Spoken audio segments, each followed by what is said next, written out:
Welcome to Rockstar Doctor Life. I'm Alyssa Longo, and each episode, my guests and I will bring you fresh, fun ways to rock your life as a health professional and create a business that aligns with who you are and the life you want to live.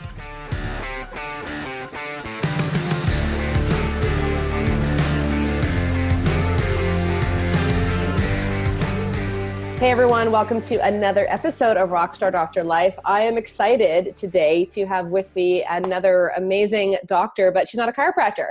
This is a great new direction for the show, is to start including other amazing healthcare professionals.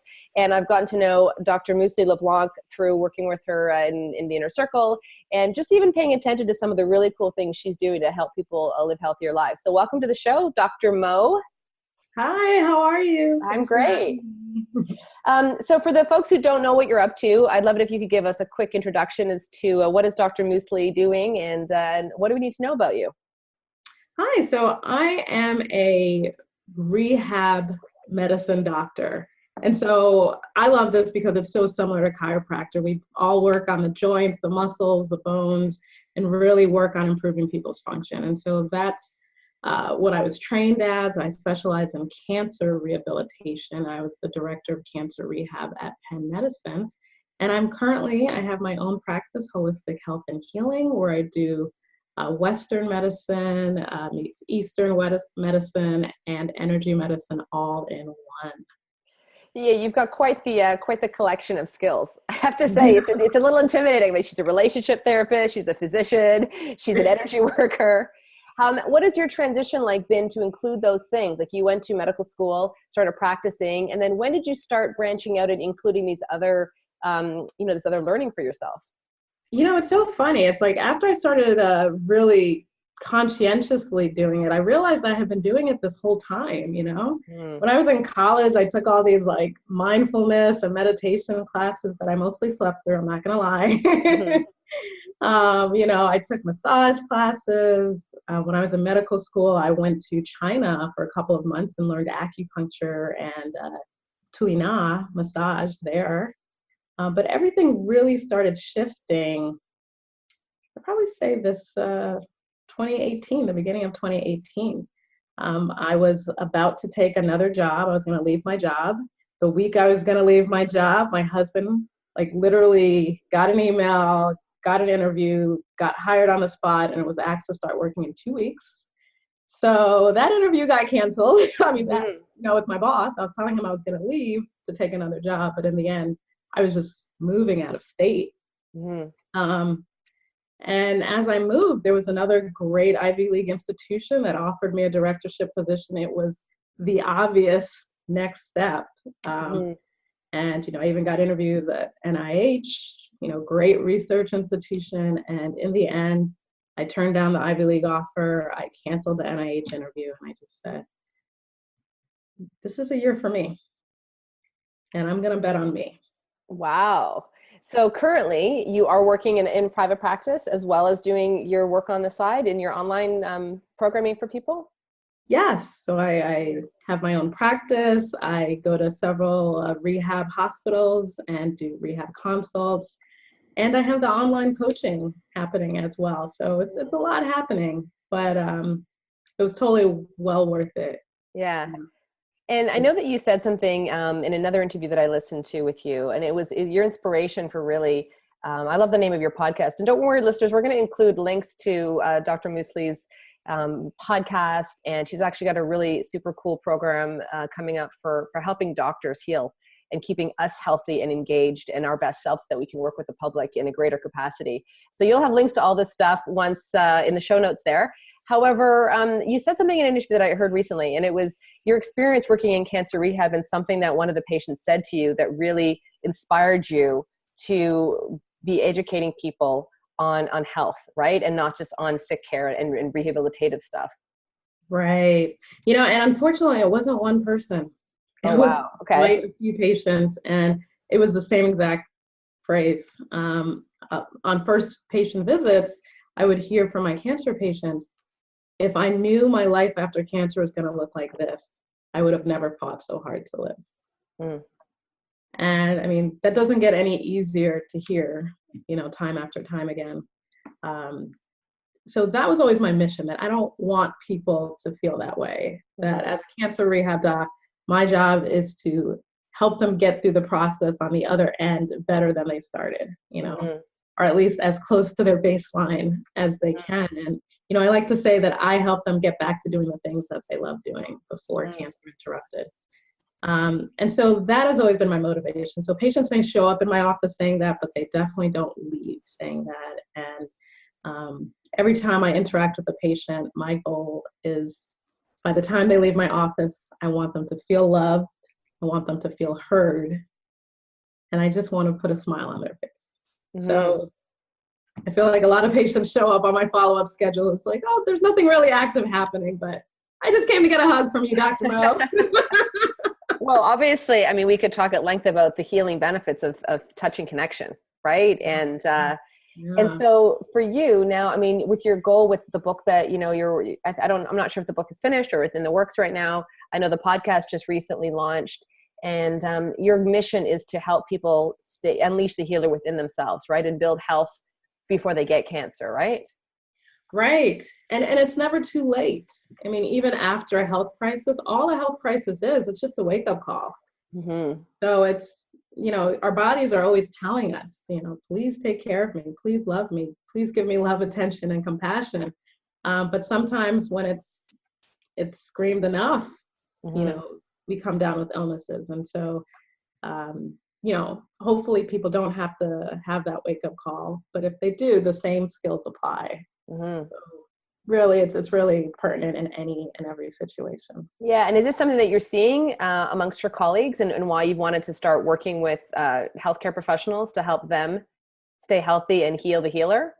Oh my gosh. I mean, especially now with physicians, the burnout and suicide rates are incredibly alarming. It's only getting worse and worse. And,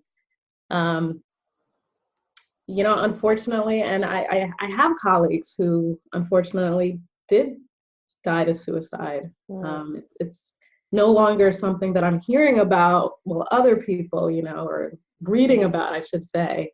Now it's, with the web, the World Wide Web, it's in your front door. Everyone's tired, everyone's overwhelmed. And the situation is just getting worse with so many of the healthcare changes that are happening this year. So, so if there was one thing that you would share with listeners, to prevent that, obviously it's a big topic and it's multifaceted, but what would be some of the key things that you would share to help doctors avoid burnout and avoid the overwhelm and the emotional fatigue? So I think self-love is always going to be the first step, no matter what. Self-care or self-love. I like calling it self-love, but that's just me. But most people know it as self-care. But I think it's an important distinction, sorry to interrupt you, because a lot of people feel guilty doing it. They feel like they shouldn't take time out. They've got their business, they've got their family, they've got other things happening, and they feel like it's an indulgence if they take care of themselves, where I'm like, no, it's a part of loving yourself and loving who you are and what you do. It's an act of respect to yourself to make sure that you're doing what you need to physically stay healthy and emotionally stay healthy. To thrive, yes. Yeah. And nurturers are the ones who are most likely to succumb to that guilt.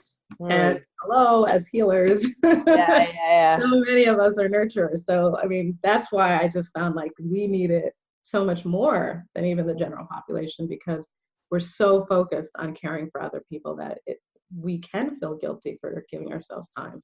I mean, I'm in a lot of social media, private physician groups, and people think it's their badge of honor. Hey, I saw this many patients. I didn't pee, I didn't eat. I did all this stuff on my own without any help. It's like their badge of honor. Right. And really, they would benefit so much more from being a little bit vulnerable and getting help and being a little bit more sane at the end of the day. So what does self-love look like then? Like what would be, is there a practical implication, and how could docs, is it just their mindset, like how they're talking to themselves, or specific action steps that you would advise them to take? So it's a whole process, but I would say the key aspects is mindset, because anything could be considered self-love, but it's all about the mindset. So for an example, I love getting on Facebook and reading people's funny memes. I'm actually in a group, they have Meme Monday, where Monday everyone just posts funny memes, and it just helps us get through the Monday, right? Most people would say that's a waste of time. most people wouldn't categorize that as self-care. Mm-hmm. But laughter is one of the best medicines. Mm-hmm. So it's really about your mindset. So when I say, when I'm getting on my phone right now, I'm giving myself self-care. Right. Then I read through those memes and I let myself laugh loudly, belly laugh, and I really get in the moment and enjoy it. Yeah. Because normally we're just kind of flipping through like, yeah, whatever, chuckle a little, maybe. Yeah. That was whack. Keep moving on. Like, so it's a totally different experience. So a huge part of it is mindset. Mm-hmm. And then, it's giving ourselves permission to be happy, because many people will say, yeah, I know what makes me happy. Yeah, I could do self-care all day long. But do you give yourself permission to be happy? Mm-hmm. Because many of us won't. They're like, well, fine, I'll get a massage. Mm-hmm. Fine, I'll get my nails done, but I won't like it. Right. If you insist. Yeah. Right. If you insist, So for you, did you start to build in this philosophy because of your own experience with, I know you shared that you had colleagues who were going through difficult times and colleagues who you've lost, but did you go through this yourself and go like, okay, I got to reroute my life because clearly I'm heading in this path? It was. What happened for me was I had a very difficult, rough point in my marriage. And that's when I ended up getting relationship coaching and subsequently became a coach. Mm-hmm. And in the process, one of the first things they taught us was about self-care and self-love. And that's why I really call it self-love, because yes, it was a process of learning how to do self-care. But in the process of being coached, I realized that the way I was treating myself and allowing myself to be treated, a person who loved themselves would not allow those things to happen. But as somebody who was successful and had everything on the outside going on, it was hard to say like, no, I'm confident. I love myself. I have self-esteem. Like, it was hard to connect with that. And I remember reading a quote one day where it said, every time you criticize somebody else, it's you giving yourself a pat on the back. And that is what really connected it for me, because I was a highly critical, judgmental perfectionist. So you couldn't tell me I wasn't all that, Right. But when I realized that, no, I was criticizing people to put myself up, really showed my lack of self-love. And when I had that moment of clarity, it was like the scales dropped from my eyes, because when I was able to see it within myself, all of a sudden, when I went to work, I am seeing it in every other person. Every person who walked into my door as a patient, I was like a chronic pain day, I think that day specifically.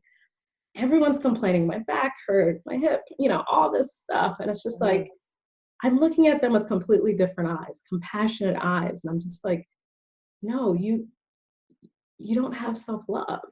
And I started taking them through the same journey of like, okay, well, what if instead of prescribing a medication, if I just teach them some self-love tips, what would happen? It was just like a curious experiment for me, Yeah. But when they came back, everybody came back saying, oh my gosh, Dr. LeBlanc, my pain is so much better. I'm not taking half as much pain meds as I was. I feel happier. I'm not arguing with my husband as much. My kids like me more. And that was when it was a clear connection between pain, like physical pain and emotional pain. Yeah. And that was when I completely changed how I practice medicine. And I became a way better doctor. I know. So I'm curious as to like a typical visit now. Like, are you talking about this stuff with your patients on their regular visits to see you? Yeah, absolutely. I'm vulnerable with them. I mean, as a coach, you're right there along with them in the journey. I was there and this is how I got through it.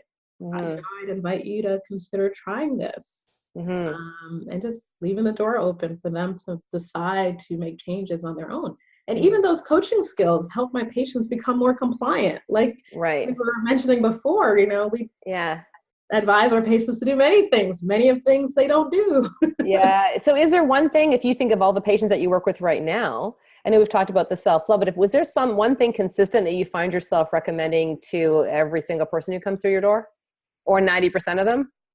Yeah, so with the self-care, I have them make a list of at least 20 or more things that bring them happiness in the moment.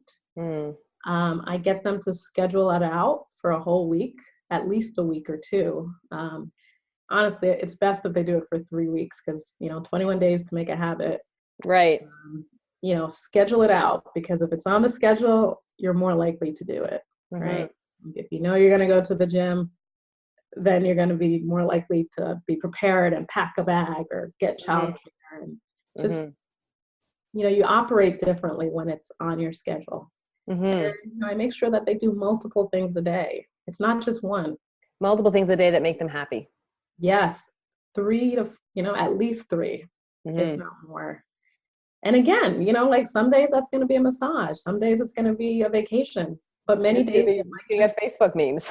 Exactly. Or just having coffee before the kids get up so you have a moment of peace by yourself. It doesn't have to be expensive. It doesn't have to be extravagant. It doesn't have to be time consuming.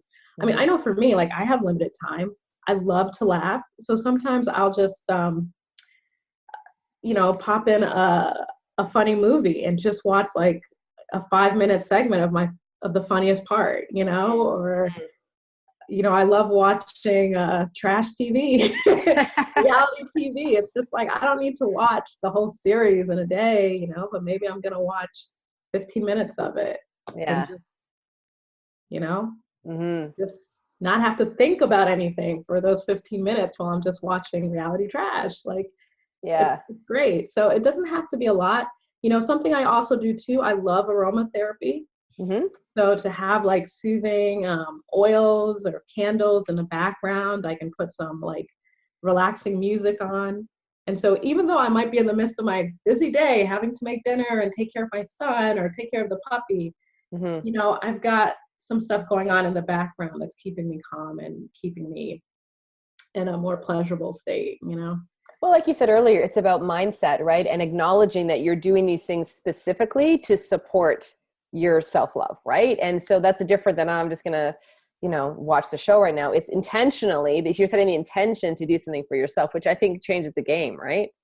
Game changer, right? Yeah. And so listeners, I know that piece of cake or that glass of wine, so much more enjoyable because you're like, this is my self-care. This is for me. Yeah, I know. And I have really, really rich, rewarding relationships with a lot of amazing, girlfriends. And part of that reason is because I make time every week. If I look at everything else I'm doing, it's like, I got to spend at least 2 hours with a girlfriend, and the next thing you know, you're grabbing lunch, you're grabbing a coffee, you're just connecting on the phone quickly. Like, you've got to build that into your life and understand that your relationships are just as valuable as a success marker for living a life well lived, as is having career success or financial gain. So thanks for sharing that. And listeners, I know from talking and connecting with many of you that this is a piece that some of you struggle with, the finding the joy and forgetting what makes you happy. Forgetting, a lot of docs I've spoken with have spent many years building a business, raising their children, developing themselves as doctors. And then they get to this point where they go, wait a second, who am I and what makes me happy? And I feel like I'm just on this treadmill running through life, but I really am not connected with who I am anymore. And I think you need to hear what Dr. Mo said and follow up with some of her, the book and the podcast and stuff to continue this journey for yourself, because it's only going to add more joy and less stress to your life.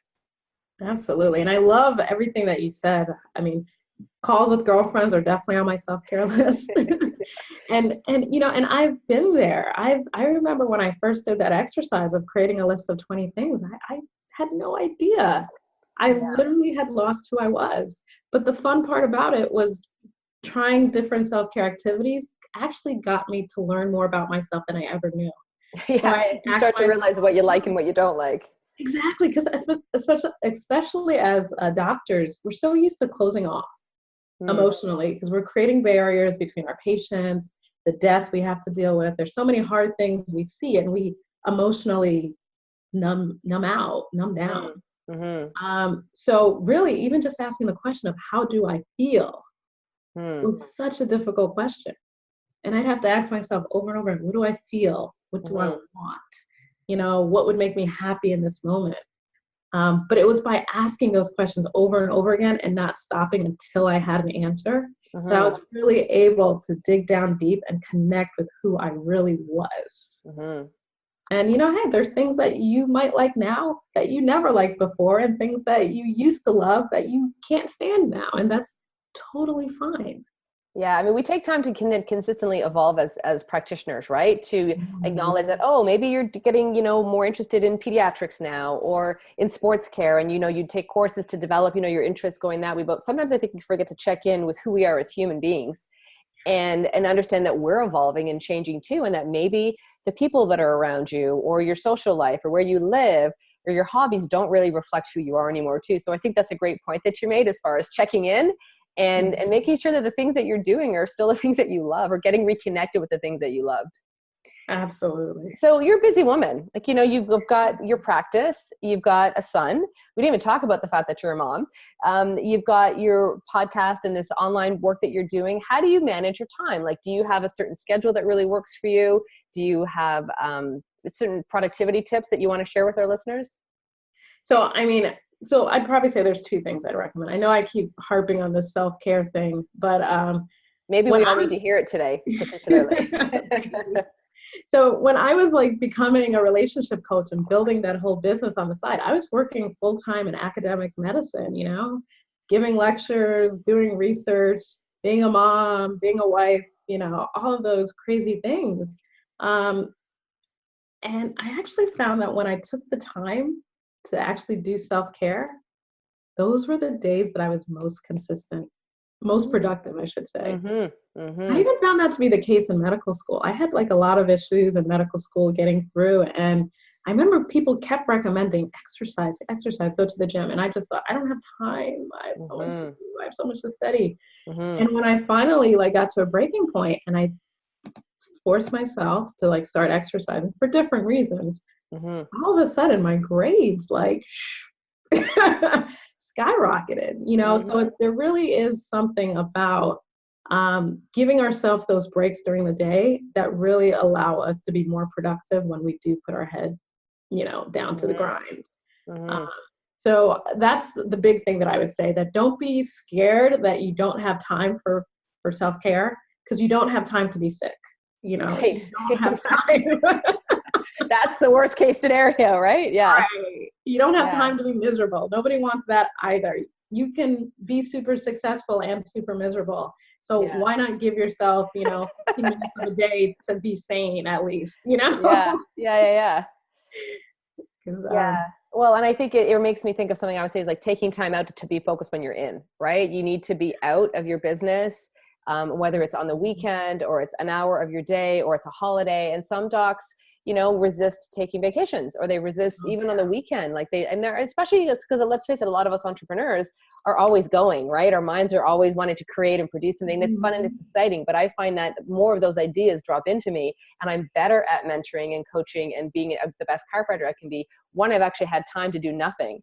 Because sometimes the ideas that then direct how my business is going to flow, they came in during those quiet times. So you've got to give yourself, like you said earlier, permission to do that. Yeah. More than permission, like you said, it's like the life of your business and the life of you, Yeah. So yeah, totally agree on So that. I'm sure you've had instances where you've given patients recommendations, and it might even be to do this 28 to 20 things exercise, or to exercise, for example, and maybe they resist it, or they're not as compliant as you would like to be. And let's face it, this is a challenge that all health practitioners likely deal with. So what has been your experience with that, and how have you encouraged them, or how have you found a way around it? I think before I was more paternalistic, like, you should do this, Right. Which only works, but so little. Nobody likes that. And I don't think I understood that until I became a coach. Nobody wants to be told what to do, even if you're giving them the best advice. Right. So I always just give them unconditional love, support. And I just say, I invite you to consider, That's great language, listeners. Write that one down. I invite you to consider doing your core stability exercises. I invite you to consider changing the inflammatory foods that you're eating. Right. And you get them to pick up the ball and say, yeah, okay. Or you remind them of what they want. Say, you told me that you wanted to be, out of pain, or do you want to be taking meds forever for pain? Do you want to not be able to play with your kids because, you're having a flare of back pain? And of course it's like, no, I want to be able to do this and I want to be able to do that. And I even want to be able to do this other trip and all these other things that they haven't even mentioned to you. And it's just like, well, how do you think we can get there? Let's create a plan together. And when they're involved in creating the plan, get them the involved, rest is history. Yeah. Just like children, you get them involved in doing things around the house, they're more likely to do it. You get them involved in cooking healthy food, they're going to eat it. So leading with love is what you're saying, really, is try to, rather than fear people into worst case scenarios, this is what's going to happen if you don't make these changes, which what you said was more of a paternalistic approach. It's leading them with that nurturing compassion and love, like trying to get them inspired to make changes for themselves. Right. And helping them to find the love within themselves, because if they love themselves, then they will make loving decisions for themselves. Right. So then that's where the relationship coach comes into the physician, right? That's a beautiful marriage there, I would think, for you. Yeah, it seemed like they were two completely different tracks, but it's actually so much synergy. When I actually started incorporating it, my patients became way more compliant, had way better results. I don't have to beg and plead anymore. You know what I mean? No, and they're probably happy. They're happier, and so they're healing. Absolutely. Yeah. I can tell you stories for days. Which we'll probably hopefully hear on the podcast and in other ways that you're going to be sharing it coming up in the future. But what keeps you, my last question for you, because obviously I could keep talking to you forever, is what keeps you inspired every day? What makes you go to the office or record a podcast, or what fires Dr. Mo up? I know for me, purpose. When I left academia, I took on this other job where it was a bit mind-numbing, but it was amazing pay. And I had, I only worked 2 days a week. So on the outside, it was like, I have this great job. I make all this money. I don't have to work very many hours. Like, this is great. But I still felt this emptiness inside, and kind of wondering, did I make the right choice? Am I, am I okay? And I realized that the other job had lots of issues, but I was living in purpose, that I loved what I did. And I really felt like it was my job to really help cancer patients and chronic pain patients. And I lived in purpose. So going to work didn't feel like work. Right. And I realized that when I had taken this new job, that this job just didn't give me purpose. And that was my incentive for why I created when I started my own business. I actually still work at the other job. But I felt like I needed something for me. I needed something to be living out of my purpose. And that's always been something really important to me. You can have all the money, all the success, but it's like, if you're not happy at home, if you're not living in your purpose, if you don't have a spiritual life that matters to you, like, those things don't matter. No. So I'd say, figure out what your purpose is. It doesn't have to be something absolute that doesn't change, because obviously I've shifted who I work with. But it's finding a way to help and give back in a way that's meaningful to you. Brilliant way to end the show, because I know that's something that is near and dear to my heart, is helping docs remember, like, look, you're a whole person, and your success in your business is important because maybe it's going to give you a lifestyle that you like, but also your success as a human being and getting involved maybe in charities that matter to you, or being the best parent you can be, or just being happy and healthy, which we could again talk about. This to me is this is a rockstar doctor life. This is how you live a life that's congruent with yourself, and in a way that is your own story that no one else should write except yourself. So those are great take-home messages. Listeners, I hope you got a ton of value today. You got information about how to love and lead your patients. You got information about why self-care, self-love is so important, and some great tips to do that. And hopefully you got connected with Dr. Mo, and you'll be paying attention to the things that she's doing. Thanks so much for taking some time out of your day and joining me. It's been a true pleasure. Same here, Melissa. Thank you so much, Doctor. Excited for all that you're doing and all your listeners. It's great. I hope you enjoyed today's show. Find out more about today's guests and everything else that we talked about in the show notes. You can also find all this content and so much more, including videos, blog posts, and how you can work with me on the Rockstar Doctor Life website. If you haven't yet reviewed the show, we'd love it if you headed on over to iTunes, subscribe, and leave us a review about what your thoughts are about future episodes for the show and what you like best. Feel free to connect with me on Instagram at Melissa Longo DC and of course on Facebook. Thanks again for listening. We'll see you next time.